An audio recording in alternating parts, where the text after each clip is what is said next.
Welcome, students, to the first lecture for MN533, Urban Transformation.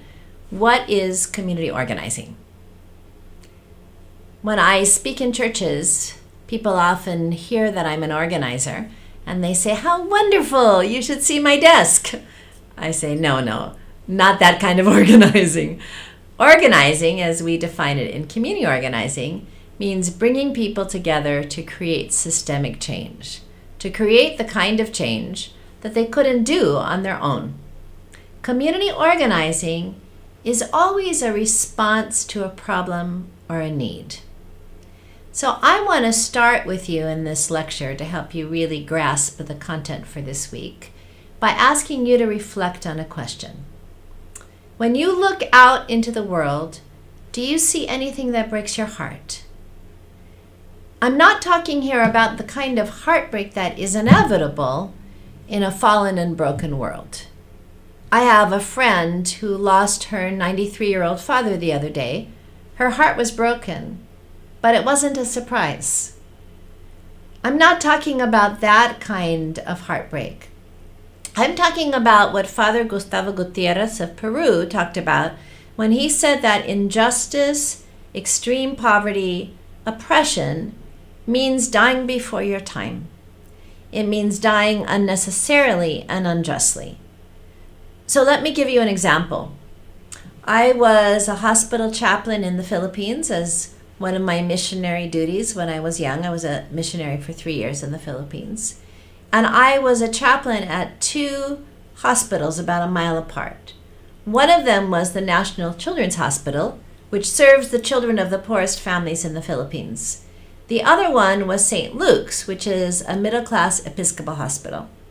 So one day I was at the National Children's Hospital, and one of the doctors said to me, "Pastor, I need you to come with me. We have to break the news to a family that their baby is probably going to die." I said, "Doctor, this doesn't make any sense to me. I know about the case of that baby. I know that baby has pneumonia. We can cure pneumonia with antibiotics." He said, "Yes, Pastor, but that baby is allergic to penicillin, and penicillin is the only antibiotic that we have at the National Children's Hospital." So I knew that 1 mile away at the middle-class Episcopal Hospital, we had 20 antibiotics. I knew that if that baby died, that he died unnecessarily and unjustly. So I want you to take a minute to reflect on, when you look out into the world, what kind of unjust and unnecessary suffering do you see that breaks your heart? And I want you to think about this, maybe even write it down, because we'll be working with this question and with your answer in various ways as we go through the course. So what can we do when our hearts are broken? I want to talk to you a little bit about the variety of tools that exist for responding to a world that breaks our hearts. The tool that churches most often use is what we call, in the field of urban transformation, direct service.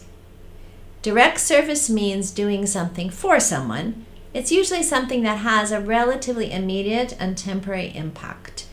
So when we talk about the little saying, "You can give someone a fish if they're hungry," that giving them the fish is an example of direct service. So you can see my little fish on the screen. I'm not a computer wizard, and I was very proud when I figured out how to put that little fish on the screen. Anyhow, there it is.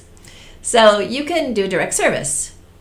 But the question is that all you can do, or can you do more than that?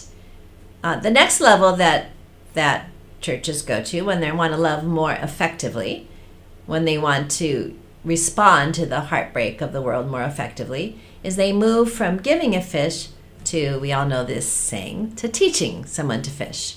But teaching someone to fish, when most churches use that language, just means moving from direct service to what we call individual development. So instead of giving somebody a bag of food at a food pantry, you would actually do job training so that the individuals in your job training class could get better jobs and they could feed their family.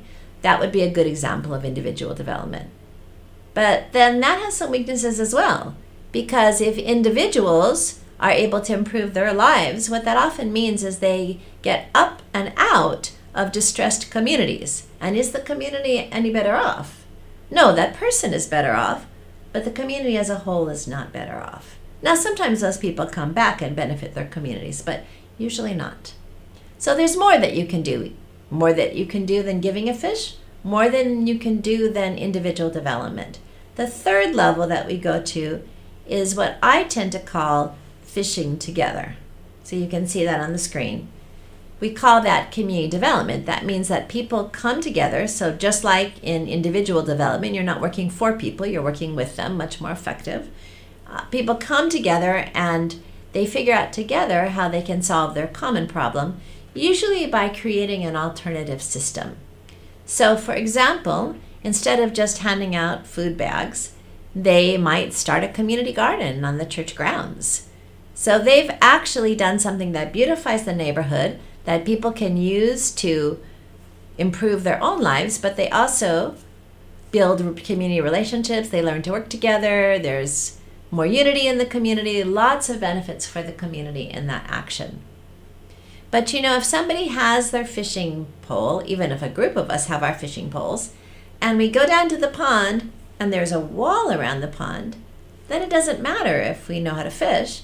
We still can't have access to the pond. We still can't feed our families. We can create an alternative system through community development, but then sometimes we just hit a wall. The scale of the problem is too large, or the scale of the problem can't just be solved by a group of us using our resources, because it is impacted by broader systems. And those broader systems can prevent us from solving the problem. So I'm going to give you an example, and then I'm going to talk a little bit about definitions around systems. And I am saying that the process of removing the barrier around the pond is what we call the process of organizing and advocacy. Advocacy is a tool in the organizing process. So I'm going to get a little more into those definitions in a minute. I want to give you an example first. So many years ago, I was running a drop-in center for homeless people in Berkeley, California. And it was Christmas Eve. And we had a homeless family arrive at the drop-in center on Christmas Eve. Father, mother, 2 little children. I called every possible place I could think of, trying to find them a place to stay for the night. Every possible shelter was full. So then I called home to talk to my roommates about maybe bringing the family home. I wasn't getting along so well with my roommates at the time, and they said to me, "Nope, you are not bringing home any more homeless families." And I said, "It's Christmas." And they said, "Precisely." So inside myself, I just said, no, we've got to do something about that. I've read Matthew 25. I know who I was sending out into the cold that Christmas Eve. So we got a bunch of churches together and we organized a rotating shelter. The emergency shelter went from church to church to church. We greatly increased the number of beds available for homeless people. It was a beautiful act of love.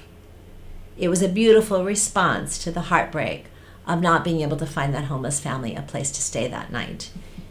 But all it was, if you look at the scale, where do you think it fell on the scale? Still on the number 1 level. It's still direct service. We were still doing something for those homeless families. We weren't doing it with them. We weren't utilizing their energies. And it was very temporary. After a week of shelter, then what? So we said, what more can we do?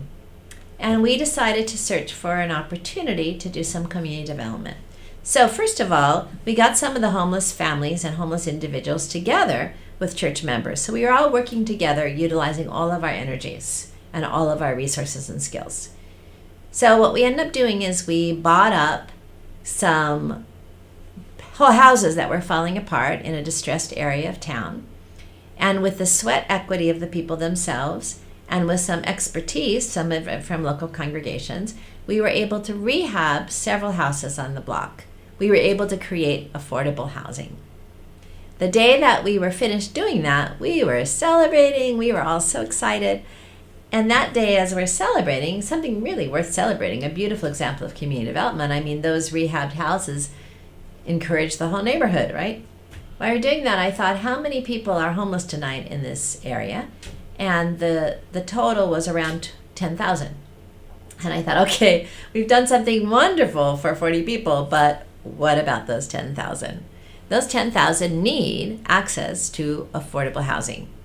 So then you begin to ask the deeper question, why do the laws, policies, and structures in our area not enable or allow for there to be sufficient quantity of affordable housing so that every poor family can have somewhere to stay?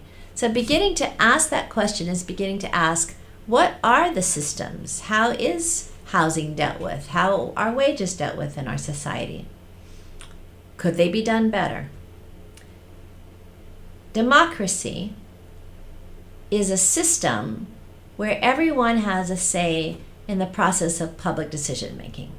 Private decisions are decisions that I make that affect my life, my family, my little small business maybe, my church, maybe my block.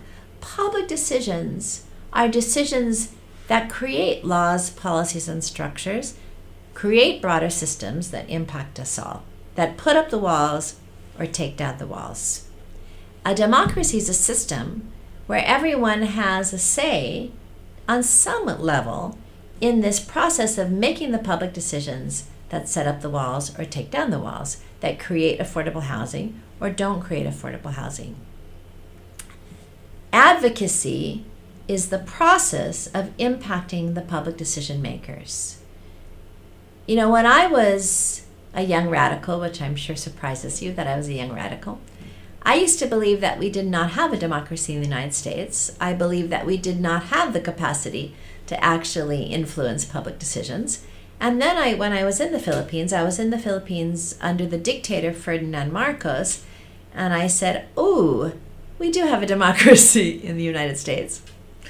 I said, it's not a perfect democracy, but we do have real opportunities. We do have the gifts of democracy. We do have the vote, which many people in our civil rights movement died so that we would have the vote. We have the vote. We also have voice. We also have influence. We call our representatives because they represent us. So, for example, when my daughter was in elementary school and she didn't act properly, who did they call? They called me because she represented our family, and if I had not taught her to do what was right and she didn't do it, whose fault was that? That was my fault. In a representative democracy, if we have not told our representatives what we want them to do and they do something we don't like, whose fault is that? That's our fault. We have not used the gifts of democracy to respond to the problems that break our hearts. We have not used the gifts of democracy to the glory of God.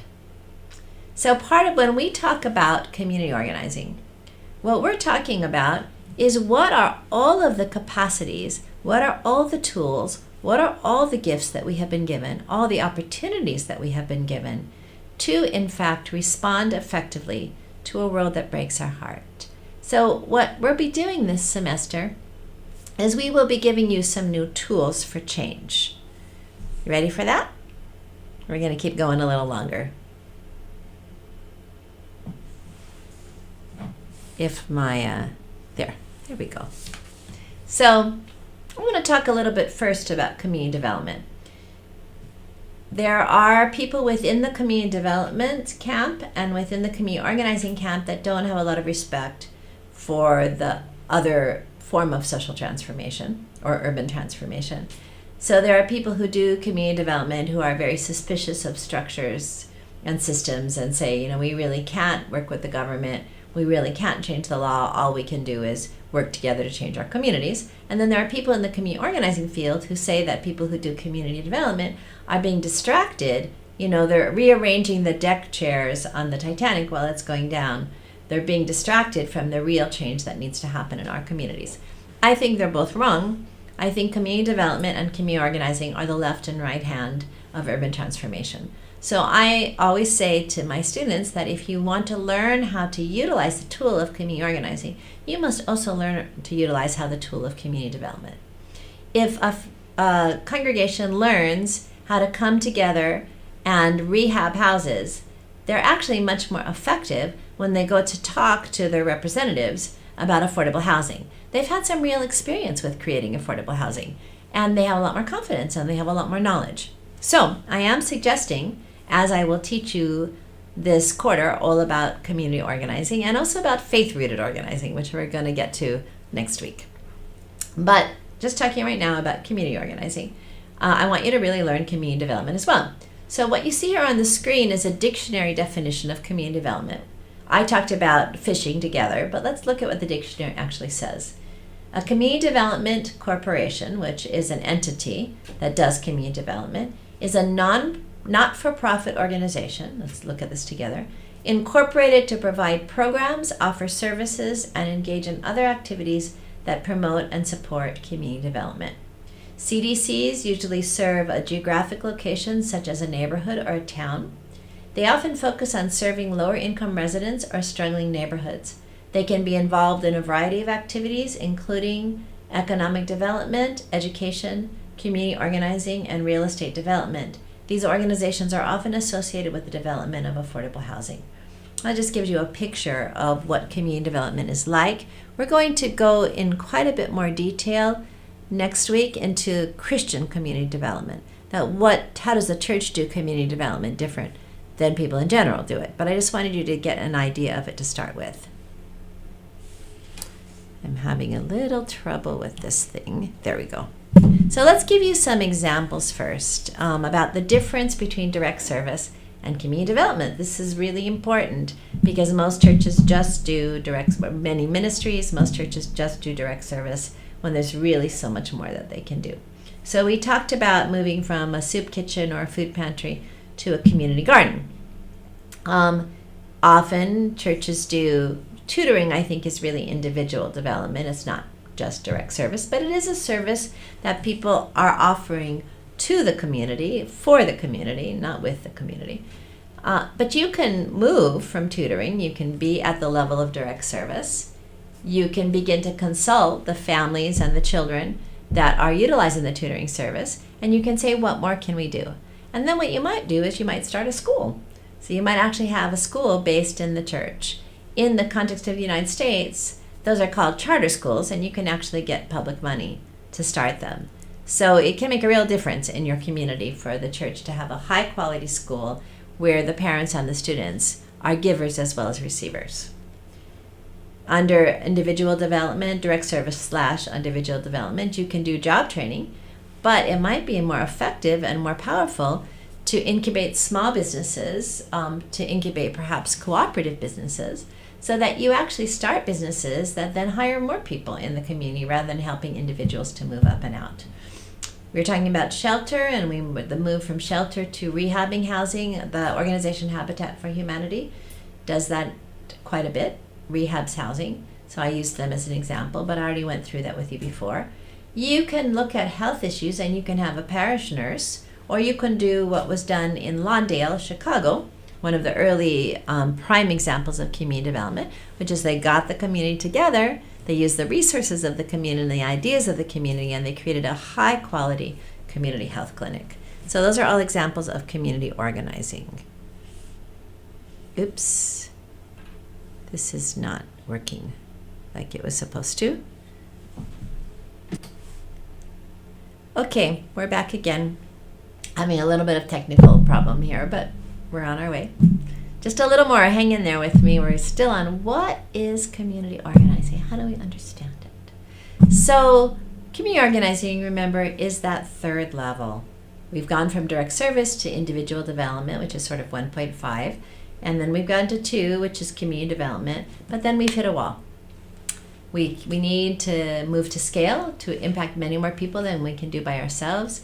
Or people have a problem which cannot be solved by them just working together, that they really have to change systems that are acting like walls in their lives. Let me just give you another example before we move into this next step. Very often in Los Angeles, the city where I'm based, we have churches offering after-school programs for immigrant children. And at first, those after-school programs really work to get the kids excited about learning. The kids' grades go up, they have dreams, they start moving toward their dreams. And then the church notices that a number of the best and brightest kids are starting to pull away and starting to go back into the world of the streets and the world of the gangs. And then they realize that that's happening because these kids were brought to the country as very young children, and they don't have legal documents to be in this country. And the kids begin to realize that there is no way that their dreams can come true. So the church has taught them to dream. But realistically, unless we can solve their immigration problem, they can't achieve any of those dreams. So you can see that there's a larger wall that begins to impact the beautiful community development work that the church has been doing. Bueno. Okay, so we've hit the wall. What do we do? How do we bring people together to not only create a little alternative system, but to really impact the broader systems that affect the lives of our people and of our communities? So what we do has to do with our theory of change. How do we think that systems change? And there are at least 5 common approaches that I want you to understand. You'll see some of this reflected in the literature under slightly different names. We don't all name it exactly the same, but I think you'll recognize the concepts. And this is the way that I like to name them. I think it's the clearest way to name them. So the first way that people define the problem that requires a systemic response is to say that the problem is that in poor communities, people don't have access to the capital that they need to own their own businesses, to own their own homes, to begin to build their lives. So the answer, if they don't have the capital, is to get them the capital, to make sure that banks loan to them, to make sure that there are grants to improve your house or to buy a house or affordable loans, to be able to start a small business or grow a small business, own your own house, repair your house. That's an economic development solution. What makes it a systemic solution is you have to make sure that on a systemic level, the capital is available to people in the community. Now, this is very, very common in the United States and the African American community, that people actually say, forget about taking the wall down around the pond, own the pond. That's a very common statement. One of the difficulties with it is that you can, even though it is really true in the United States that communities of color have much less ownership than white communities, and there are historic reasons for that, you can change the pigment of the skin of who owns the resources, and it doesn't mean necessarily that the resources are any more equitably distributed, as we've seen in many cases. So it's not a perfect solution, but certainly if you have a community where people really have lacked the capital to go to the next step, economic development, and getting resources for economic development can be a core theory of change. That can be accurate.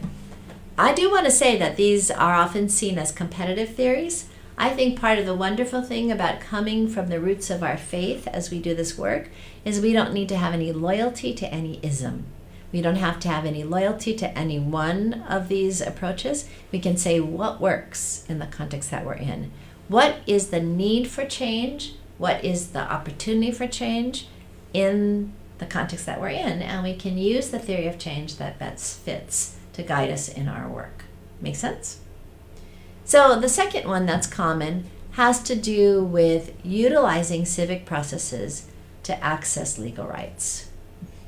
In this approach, understands the problem for poor communities to often be that people just don't know what kind of assistance or what kind of programs are available to them, and they don't know how to access them.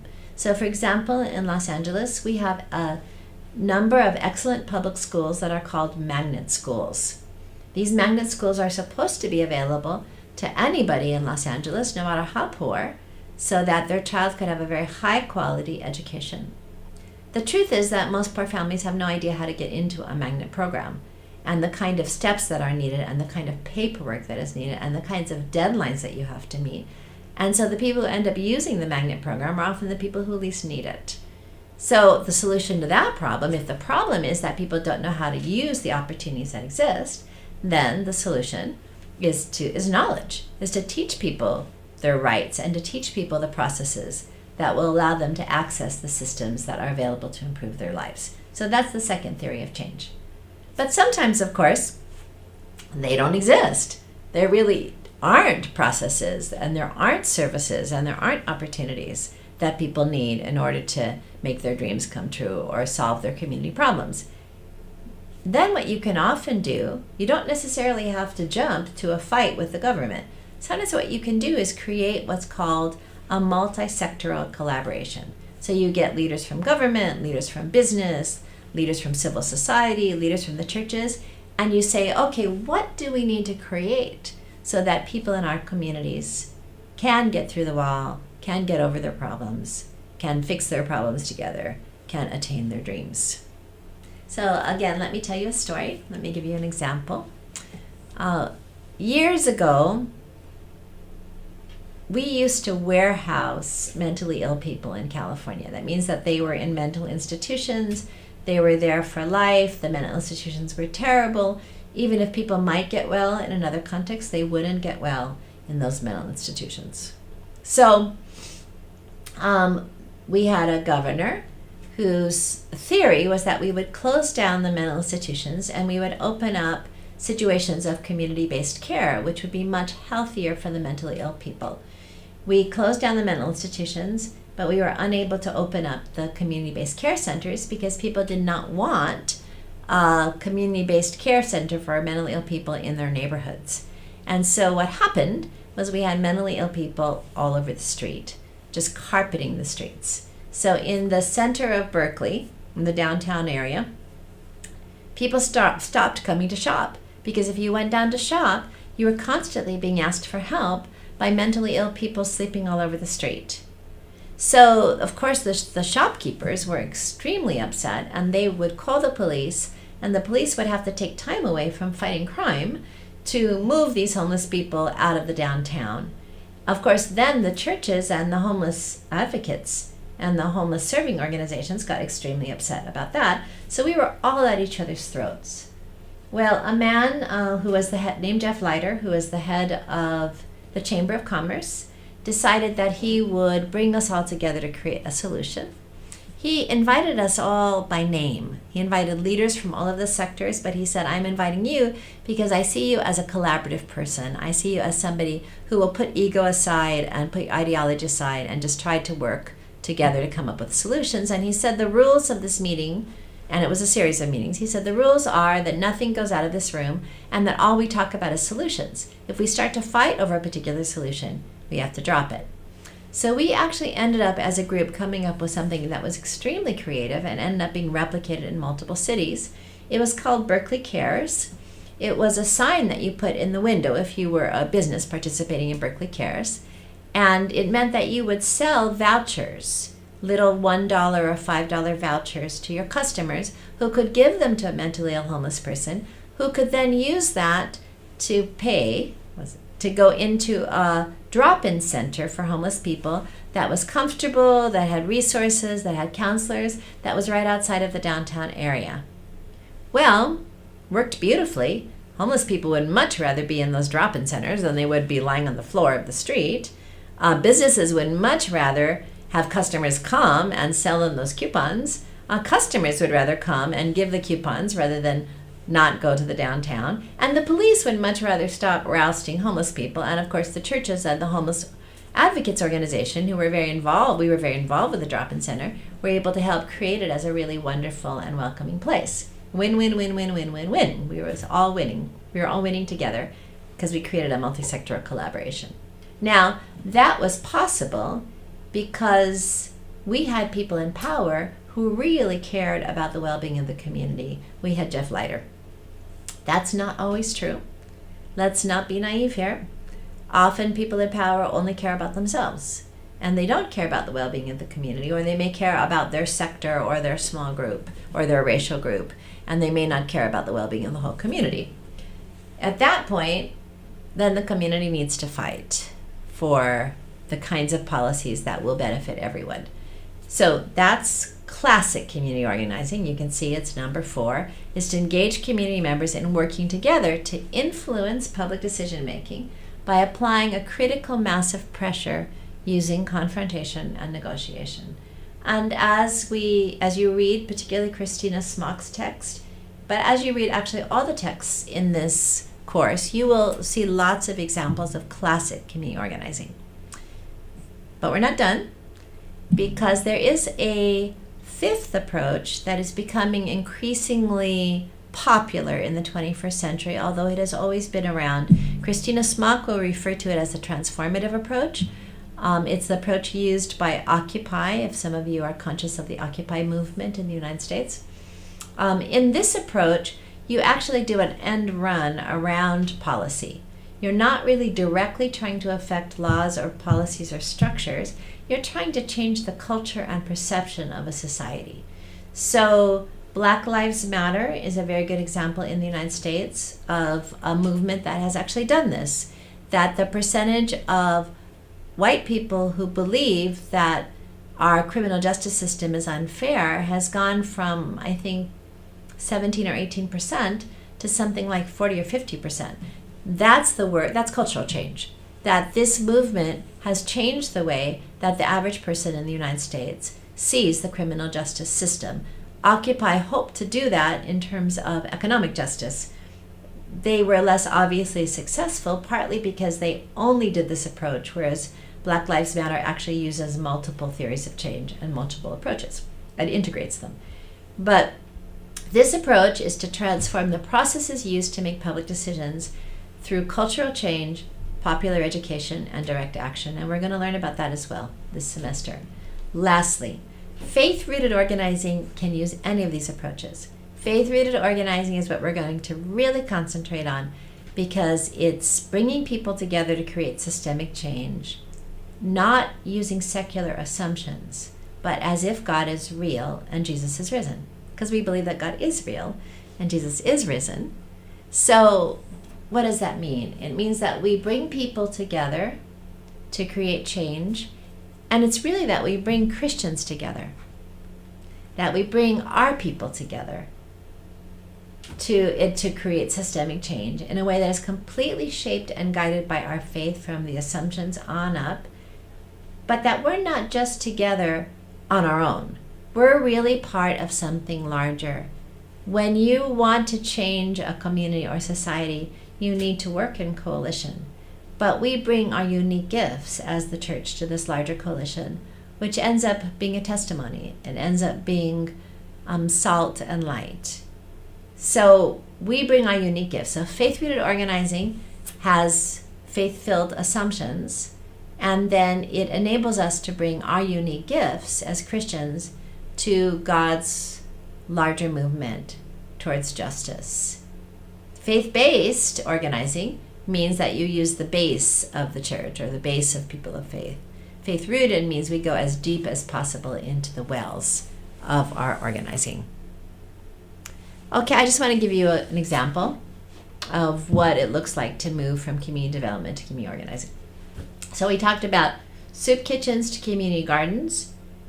But community gardens are great in a local community, helping more people to have access to fruits and vegetables. It doesn't deal with all your nutritional needs, and it doesn't serve every person in a community.